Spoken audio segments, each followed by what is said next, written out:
thing that empowered me to be here is seeing you guys to drive from Jersey or to fly from Atlanta, and that's love. This class of 80s and the 90s, it's a very, very, very special union. A lot of folks blow it off year after year at other college campuses, or when they graduate, they just dissipate. But there's something about the love here that just warms my heart. Because before we were Kappas and Alphas, Sigmas, Qs, AKAs, Deltas, we didn't have the SG Rhos and the Zeta Phi Betas back in the day. But before we were those individuals, we were Jeff Jackson, Ira Richardson. We were individuals, and we all liked each other. Unfortunately, some people allow their letters to define who they are, but we were a little different here. We defined our letters. You know, I wasn't just James Hackley, the Q, but you knew me through my actions before I was a Q. Same with Jeff, same with Novi. That's the way we were. And it's a beautiful thing. Even folks like Ron, who came back to campus later, you know, didn't know him at the time, but he just fit in because there is something here. And we owe this to the likes of Dolores Scott. We owe it to Edmund Bledsoe. We owe it to Teresa Clark. And now Dr. Ridley is carrying on this transition as well, this tradition. But more than that, we also have to reach back. This love that we have, it seems like somewhere along the line something was broken. I'm kind of disappointed that none of the kids, I don't see that many of the students in today's society sitting in this room right there. So there's a disconnect. So Ms. Shelton, some way we have to maybe work a mentor-protege type of program so that we can reach back and help those individuals. I don't think the students were invited to visit that. We will see them over that. Roger that. But nevertheless, we still need to have some type of mentor-protege program in place because we all have stories. Now, during the bio, body, mind, and spirit, that's been my thing for the last year. And I have to pause right here because, you know, prior to standing up here, I've had a couple of threats. Somebody say, hey, you're too long. You know, I'm going to nod on you. If you're born, we're going to hit you with some stuff. We're going to throw stuff at you. So I've recruited Mr. Ira Richardson. He's like the temporary fruit of Islam. Kevin Ricks, all the big brothers. Kevin Ricks in the back. If you get too rowdy, these brothers going to get your minds right. Right. But today is really not about body, mind, and spirit. For the past year, I've been giving a lot of lectures on body, mind, and spirit. A couple of weeks ago, I was in Emporia. You know, Michelle Obama, she had the Let's Move program, getting our kids to combat the whole thing about obesity. So that's what I've been doing for the past year, just talking about body, mind, and spirit, and the awakening, getting folks active. But when I prayed on the day, it's not about that. I think that's more importantly today, it's about the journey, getting to body, mind, and spirit, because we each have journeys, we each have our own story. My journey actually started when I was 12 years old. At 12 years old, I had already appreciated when Ben Franklin said that, hey, if we fail to plan, we plan to fail. So when I was 12 years old, I sat down with a little list. These are all the things I want out of life. The first thing on my list was a Doberman Pinscher, of all things. Now, anyone who's young in here, Pit Bull is the end thing, but way back in the day, everyone wanted a Doberman Pinscher. And before the Doberman, everyone wanted a German Shepherd. Right, named King. Right. So I'm 12 years old. This is my list of life achievements I wanted. I wanted a Doberman. I wanted to graduate from high school. I wanted to graduate, not just go to college. I wanted to graduate from college. I wanted to get a house, get married, make 6 figures. That was my list. 12 years old, I'm like, if I make 6 figures, I'm like Ashley Larry, I'm rich! That's what I thought. So what did I do? 12 years old, how do I get a Doberman? First thing I do, just, have my paper routes, always have a work hustle as well. But I used to always hang out with Mom. So when I went to bingo one day with Mom, and I won $500, the next thing I went to AKC, a registered person that got my Doberman. That was the first thing on my list that I checked off. And one thing that Ron's doing right here, I encourage not just this presentation, but to do it generally, to write stuff down. Because I've learned in life, the more we write down when we hear something, the more we can recall. So that's what I did. When I had my list, I wrote it down. The first thing, checked off this Doberman. Done. And what that did, that empowered me. Because when we have lists, when we have plans out there, once we can tick off one thing, then that gives us a kill. And we can move on to the next bigger thing in our list as well. Because we don't have plans, we wander throughout life. So after somehow, poor country boy, being able to buy this expensive AKC dog at the time, I'm like, let me graduate from Culpeper County High. Graduated from Culpeper County High, went to Longwood. Now Longwood, other than love, one of the things we all share in this room, Longwood is like a proving ground for all of us. Now I came here, majored in physics, and also after physics, then I went to UVA to get my grad degree in engineering. But one of the most important things in my time here at Longwood was the relationships here, and pledging Omega Psi Phi. Because pledging Omega Psi Phi, 4 of us got online spring of '87, and all 4 of us, we had a bond that we would not quit. And I can still remember running around this campus. Some of you may know Delaney Brown, GQ Brown. One night, he ran all 4 of us all over the campus all night long, chanting OMEGAPSI all night long. So even now, when I'm in the gym or when I'm running and I'm getting tired, fatigue, where does my mind go back to? OMEGA. And that pushes us through. And from that point on, I'm like, do not quit. We have to have a no-quit type of mentality. And that was born here. So went to Longwood, got my degree in physics, went on to UVA, got my degree in mathematics. So I was starting to check things off on this list. So after that, got a master's in civil engineering, traveling the world, going all over the place. Because I first started working for the Department of Defense. At the time, Desert Shield, Desert Storm was jumping off. So I'm in Germany, I'm in all places briefing colonels and briefing generals on what's happening in Iraq. So traveling all over the globe. Before I know it, I had my house, I had some toys as well, making the 6-figure salaries. I was set. And then I met my wife, had my family. My whole list was checked off. I'm like, wow. Age 12, I sat down, I did this list. And here I am, everything. And blessed abundantly. But what motivated me to do this list in the first place? Because a lot of times we think about things that we want to do, but we never bother to sit down and come up with a plan. Now, my story is I'm the first generation in my family to ever go to college. So by show of hands, who's the first person in their family ever to go to college? Wow. And that story is very common. So even if you're not the first person in your family to go to college, by going to college, you're a shining example to others that once you go to college, not to quit, to see it through. Because as Malcolm X said, education is our passport to the future. Tomorrow belongs to those who prepare for today. So in order to excel, in order to get to where we want in our career, the way the game is played is we have to check that box that you've got a bachelor's, master's, and sometimes they switch the game on us. When we get a master's, then they require a PhD. But whatever your discipline is, if that's the box you got to check, that's the box you got to check because that will open doors for you. But, as I said, I had done all of that, got to a point, wife, family, everything was checked. But I was at a point where life wasn't fulfilled. Regardless of what my W-2 statement said, regardless of what I was driving or doing, I wasn't fulfilled. So about 3 years ago, I told my wife is an executive director for a nonprofit organization. I'm like, let me start a nonprofit organization so I can start giving back. I'm tired of just making my pockets. How can I give back? So I started looking at that, and then about this time, I've been traveling. My sales, that was basically my way of life, traveling around the world. Any of you guys see me on the Facebook, I'm all over the nation. That's what I do. I travel a lot. And when you're traveling like that, you got a company credit card, you're eating out late, you're having a creme brulee, you're doing a lot of stuff you shouldn't be doing. So I was traveling, and every year my waist would expand, get up against size 34. Now mentally I had a stopgap that my waist would never get past size 34. So one year, the 3 people in a small interim say, hey, you're putting on kind of weight. Martin Aesop, Martin, we had a Kwanzaa party one day and he patted me on the gut like, married life is treating you well. Didn't want to hear that. So that was the final thing. I had to start doing something about my body. And it was a major epiphany. Once I got into the body thing, then it began to click. Because not only was the body, because a lot of people, there are all kinds of diets out there. Atkins diets out there, Weight Watchers diet, green food, only food blessed by a monk type of diet. All kind of diets out there. But why do people gain all that weight back? But that was the epiphany I had, that it was about the body, mind, and spirit. Because if you look at the book of Genesis, it tells us, I should have given you guys a warning up front, that you're going to hear some reference to God. You're going to hear some biblical reference. If I'm standing, you're going to hear that, because it's not just me that's doing this. It's God that's powering me. So you're going to hear some of those biblical references. But Genesis tells us that let us create man in our image. So we are 3 parts. Just like Father, Son, and Holy Spirit, we are body, mind, and spirit. But when we worry about the body part, that's why we keep seesawing and having yo-yo diets. But we are 3 parts. So when I had that major epiphany, body, mind, and spirit, that set me on, okay, God, I've been praying to make a difference in this world. This is what you've given me, body, mind, and spirit.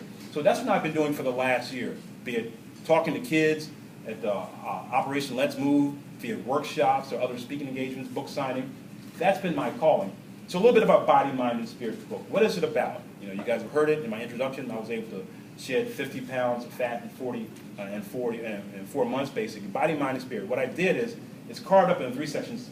basically. Body, I won't spend a lot of time about the book, but the body section is what we eat and what we do. Those two things basically will control our weight loss or weight gain. But more importantly, what I prefer to say is fat loss or fat gain, because weight, when you hear marketing shams of like weight loss, quick rapid weight loss, usually that's loss of water and loss of muscle. You don't want to lose muscle, you want to lose fat. So in my book I talk about things to eat, proper things to eat, and frequencies as well. Anyone who are unfortunate to suffer with diabetes or if they had weight loss surgery, you know you have to eat 5 times a day. You know about glycemic index of food. You don't have to, unfortunately, you don't have to get diabetes or weight loss surgery. Every one of us, that's the way we should be eating. We should be eating 5 small meals a day. So I talk about that in my book, and exercise as well.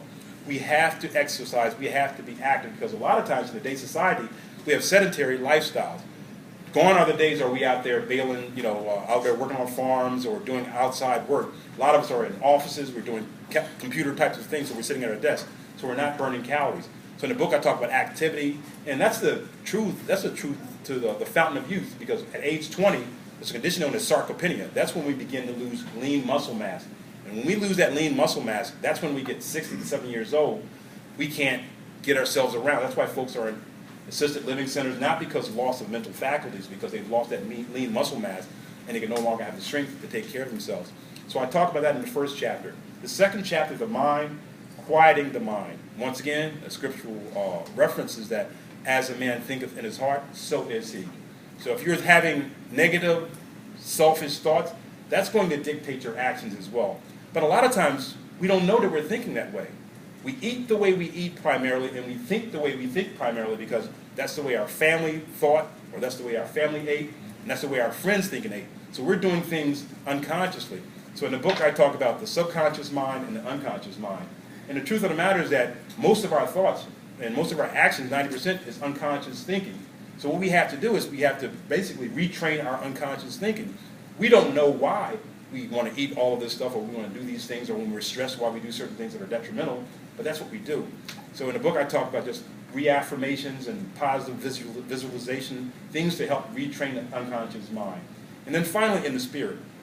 The book has 21 different chapters, but the spirit to me, that's the most important thing, because in this room we have about 50 unique spirits. But I'm from the school of thought. I believe that there's one spirit that connects us all.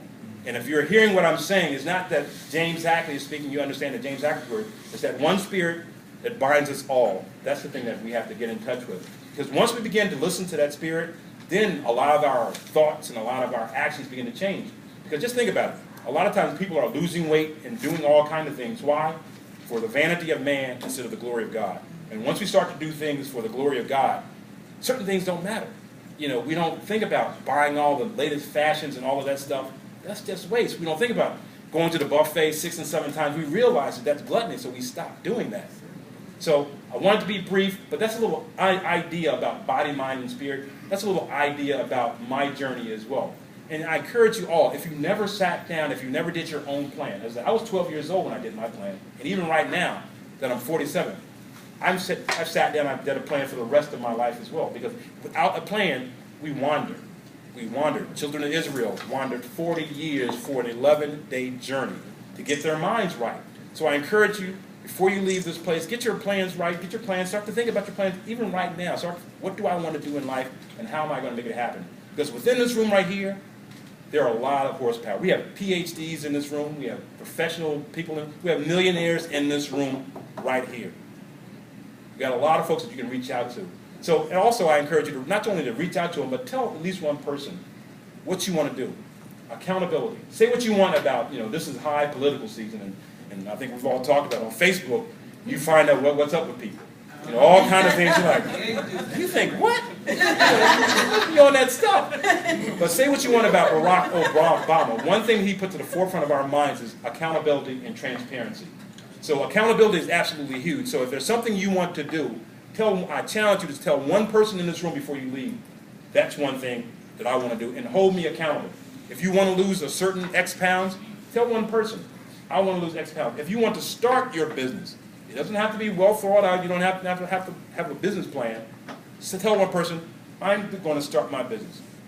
Just put that out there and ask that person to hold you accountable. Because when we don't, a lot of times we don't want to put it out there because we feel that if we put it out there and we don't follow through, then it's a failure.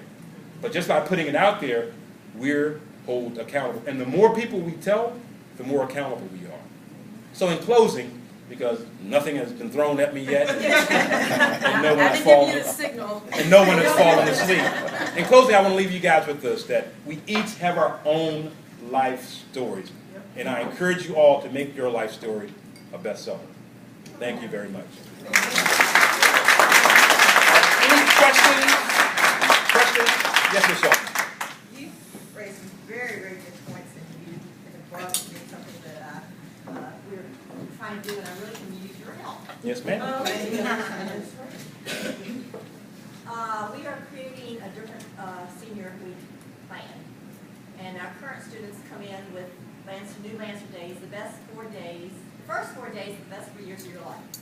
And we are going to send them out this year with the last 4 days of the best 4 years of your life. And they come in and get a booklet all about Longwood. So we're giving them a booklet all about what they need to know as they leave Longwood. And this is going to be a booklet by alumni, okay?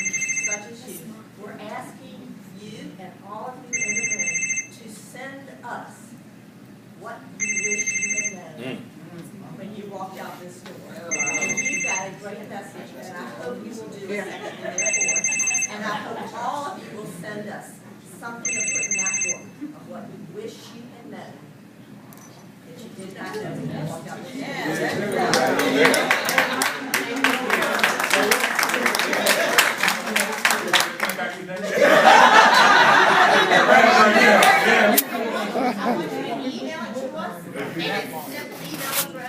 It's alumni@longwood.edu. That's our office email address. You all can do it. We can send it out to you too. That would be a great help to our seniors that are going out with 13 that you can impact. So thank you very much. Thank you, ma'am. Thank you. I got a question. Yes, sir. Me and 80 now was having a debate yesterday. I work in education, so I deal with a lot in middle school, K-8. And I always use the affirmation, I'm too blessed to be stressed, and this is nothing but a test. And 80 said to me was, there's always stress. You can't get away from it. You said life is, what the conversation we had on Red PA about your pastor said about stress. Well, we was debating about it, and I said to him, my way of getting around it is saying that this is nothing but a test to me, and a contest, because I use a lot of S word, you know, mess, less, those type of rhymes. Excuse me, let me just get it straight. So in your metaphor, in your book, you talk about mind, body, and spirit. You say you have affirmations about when you go through stressful times. What's one of your affirmations that get you through? Yeah, a couple things on that, Ron. As I said at the onset, I have 21 different chapters in my book, and just by putting it out there, someone said that you should break these 21 chapters up and sell them as 21 different ebooks, and I did that. And they're selling around the globe. It's amazing. And out of the 21 chapters, the #1 seller is stress, depression, low self-esteem, and addiction, the 4 horsemen to your apocalypse. So in my book, when I talk about stress, daily affirmation, it's about choices. Because you're absolutely right, AD. Stress and temptation, they're around us daily. But we have choices. How do we let them feed off of us, or how do we give in to them? It's a choice. So I'm with you, Ron, on the affirmation. Even if the day is going crazy, not to give it dominion over your habits, over your day. What I used to do, and I talk about it in the book as well, I used to start each and every day, 5:30 in the news. You know, we get up, turn on Fox 5 in D.C., and you'd hear about murders, killings, rapes.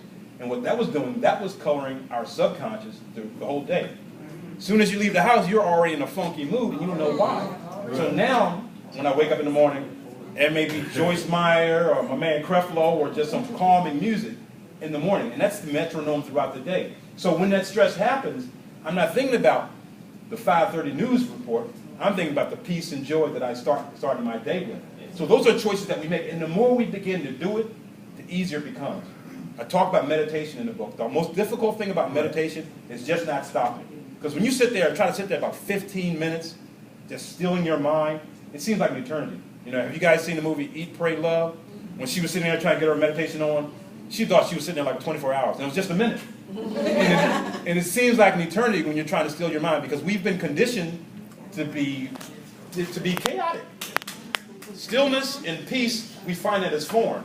But once we begin to switch our mind that we find calmness, we gravitate towards calmness instead of stress and depression, then that becomes our new normal. Well, let me add one more thing, because this is, I'm feeling Oh, this now, right I'm now. gonna have to, that's gonna have to be last. Well, I'll talk to him later. Okay. I'll buy the We're book. gonna have to go across the street. I'll buy the book. Okay. Buy 5 of them, bro. We just met. We'll talk. Thank you. That's it, Tracy? Thank you all. God bless.